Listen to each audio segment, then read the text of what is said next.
The Civil War is not only a turning point in American history in general, but in many ways for women as well. That they suffered the privations of war, the terrible loss of life with regard to husbands and fathers and brothers,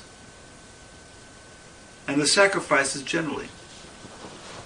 The South invaded by Northern troops and all the deprivations that resulted. Women, both North and South, supportive of their families, the absence of husbands and fathers, playing a very important role.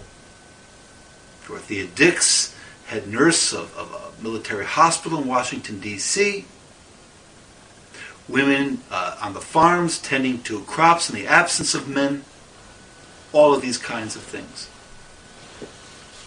The end of the Civil War and the Northern victory would bring this period called Reconstruction in American history, lasting roughly from the end of the war to 1877. In the period of Reconstruction in the South, the hopes of the freed slaves, family farms a possibility, and women, as tradition had it, playing a key role in those work efforts. But the post-Civil War era, most notably perhaps, is what heralded the age of industry, which had begun before the Civil War, but the great push forward comes after the Civil War, last third of the 19th century, and of course into the 20th as well.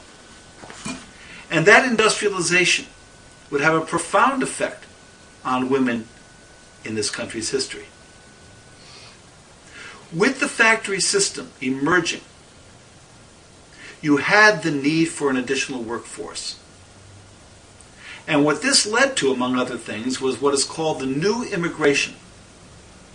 The great influx from Southern and Eastern Europe here into the United States. Italians, Greeks, Poles from the Baltic countries, Russians, Jews, coming into this country by the millions. A cheap labor force for the factories. Despised as these foreigners were, nevertheless needed to be that source of cheap labor. The role that women would play in this new labor force varied. And I want to use two ethnic examples to point out what I mean. For Italian families, typically the man came first, sent for the family to follow. And as far as these Italian-American families were concerned, the women were basically kept at home. They did not go out generally into the workforce outside of the home. They would take care of the home. They might have lodgers who would take up some little space for additional income into this poor family. But what these women also did, importantly, was what we might call piecework at home. Making suits of clothing. One of the famous photographs of the era shows this poor woman working and living in this hovel, and what is she doing? She's making the suit of some millionaire from Fifth Avenue. And the contrast between who this clothing is for and the living conditions of such people is rather profound. So she was kept at home.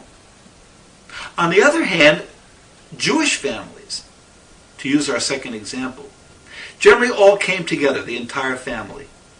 And as in all of the new immigration, whatever hopes they may have had in terms of going to the Midwest to be farmers, as many of them had been peasant farmers, these new immigrants back in Europe, what happened in reality was that the port city that their ship landed, that is where they ended up, mostly.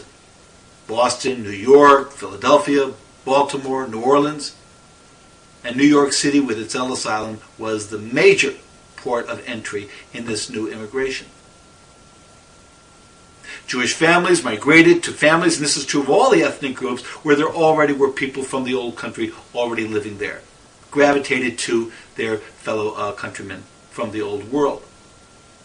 For women in these Sample complete. Ready to continue?